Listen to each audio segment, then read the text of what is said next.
31st night পালন করলেন তো আতশবাজি ফুটে, তাই না? আরে ভাই, আতশবাজি ফুটেছেন তো ঠিক আছে, ডিজে পার্টি কইরা পাশের বাড়ির ঘুম নষ্ট কইরা 31st নাইট পালন করছে, ঠিক আছে মানলাম। আতশবাজি ফুটাইয়া পশু পাখির ঘুম হারাম করছেন, তাদের থাকার জায়গারে আপনারা নষ্ট করে দিয়েছেন, ভালো, ঠিক আছে মানলাম। 31st পালন করছেন, তাই না? খুব সুন্দরভাবে পালন করছেন, আপনাদেরকে কেউ বাধা দিতেও আসেন,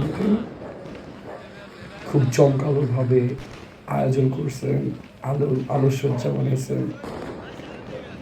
শোনেন, একটা কথা বলি, কিছুদিন আগে কিন্তু করোনা আসছিল, তাই না? বেশি দিন হয় না কিন্তু, এই তো 3-4 বছর আগের কথাই। হ্যাঁ, লাস্ট মোমেন্টে কিন্তু করোনা দেখা দিচ্ছে মানুষ কিভাবে মারা যায়, গণহারে মানুষ মারা গেছে, তাই না? গণহারে। কিন্তু ভাই, একটা জিনিস মনে রাখেন, প্রকৃতির একটা নিয়ম আছে, প্রকৃতি ছাড় দেয়, ছাইরা দেয় না। হ্যাঁ, আপনি মানুষের ঘুম আরাম করছেন, পশু পাখির ঘুম আরাম করছেন, আপনি নিজের মতো করে চলছেন, কেউ আপনার বাধা দেয় না, কিছু করেন না। কিন্তু এমন সময় আইব যখন আপনার কেউ বাধা দেব না, আপনি এরকম সমস্যায় পড়ছেন, আপনি সমস্যা উদ্ধারের জন্য কেউ থাকবো না, ঠিক পশু পাখির মতোই। আপনি পালন করছেন তাদের পাঁচ দিনের কী হয়েছে? পশু পাখি ঘুম আরাম বলেন তো, দেখেন তো পশু পাখিগুলা, দেখছেন কি কষ্টে তাদের বাসা ছেড়ে পালাইতেছে, কত কষ্ট করে। আরে ভাই, 31st পালন করছেন, এই তো পালন করেন, আপনি ঘরের মধ্যে বন্ধ করে পালন করেন, সারাদিন রাত পালন করেন, কেউ দেখবার আইতো না, কেউ শুনবার বাঁচত না, কিন্তু আপনি পালন করছেন কিভাবে ভাই? পুরা পশু পাখি যারা আছে, যেগুলা ছিল, তাদের খুব ধারণ করে পালন করছেন। তারা কি কষ্ট পায় নাই ভাই? তারা তো অবস্থা, তারা তো কথা বলতে পারে না, তারা পশু পাখি, তারা পাখি। এই যে পাখিগুলো ছোটাছুটি করতেছে, কথা বলতে পারে না তো। আপনি তো কথা বলতে পারেন, আল্লাহ তো আপনাকে মুখ দিছে, মুখ দিছে না, কথা বলতে পারেন। কিন্তু পশু যারা, পাখি যারা, তারা কিন্তু কথা বলতে পারে না ভাই। ওদের যদি মুখ থাকতো তাহলে আপনাদের সাথে কথা বলতো যে ওদের কষ্টটা কিরকম লাগছে।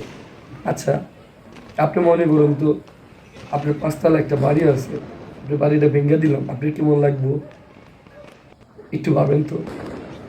আপনার 5 তলা বাড়িটা যদি আমি ভেঙে দিই, ভেঙে ফেলাই, তখন আপনার কি মনটা লাগতো? এই পশু পাখিরও এই গাছের মধ্যে যে বাড়িগুলো, বাসাগুলো বানাইছে ছোট্ট ছোট্ট কুকরিরা, এগুলা তাদের কাছে 5 তলা বাড়ির মতো। তাদের বাড়িগুলা ভেঙে দিচ্ছেন, এমনকি তাদের ঘুম হারাম করছেন। মনে রেখে, আপনার ঘুমও একদিন হারাম হবো, আপনার ঘুমও হারাম হবে, কিন্তু ওই সময়টা আপনি কাউকে পাবেন না, এমনকি আপনার আপনজনেরা আপনার সাথে নাও থাকতে পারে।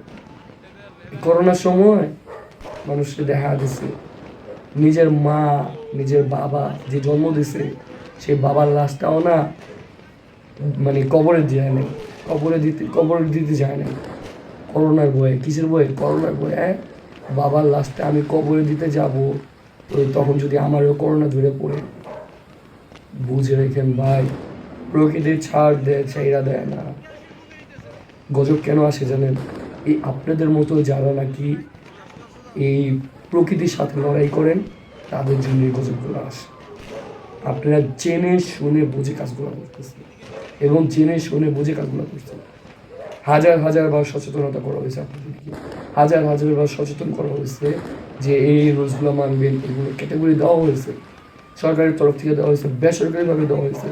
প্রতিটা সাইটে কয়েক কয়েক জায়গাতে মাইকিংও করা হয়েছে এই 31st নাইটে সতর্কতামূলক, এবং কি কয়েক জায়গায় অভিযানও চালানো হয়েছে। তারপরেও কিন্তু আপনাদেরকে আটকে রাখতে পারেনি, কারণ আমরা কি জাতি? বাঙালি জাতি, বাঙালি জাতি তো, তো এই জন্য কিন্তু আমরা সমস্যায় বেশি পড়ি। খেয়াল করে দেখবেন, আমরা বাঙালি জাতি যেখানে যাই সেখানে কিন্তু সমস্যা বেশি পড়ি।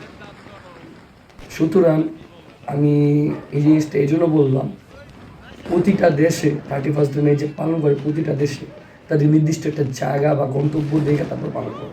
আপনারা তো জানে খুশি এনে পালন করছেন, এক আতশবাজি জানে খুশি এনে ফুটেছেন, ফুটাইতে পারলেই চলে। বা যাক, কথাগুলো বললাম, কারো কাছে ভালো লাগতেও পারে, কারো কাছে খারাপ লাগতে পারে। তো ভালো খারাপের বিষয় না, কমেন্ট করে জানাইবেন আপনার মতামতটা কি। ঠিক আছে, ভালো থাকবেন, দেখা হবে, আল্লাহ হাফিজ।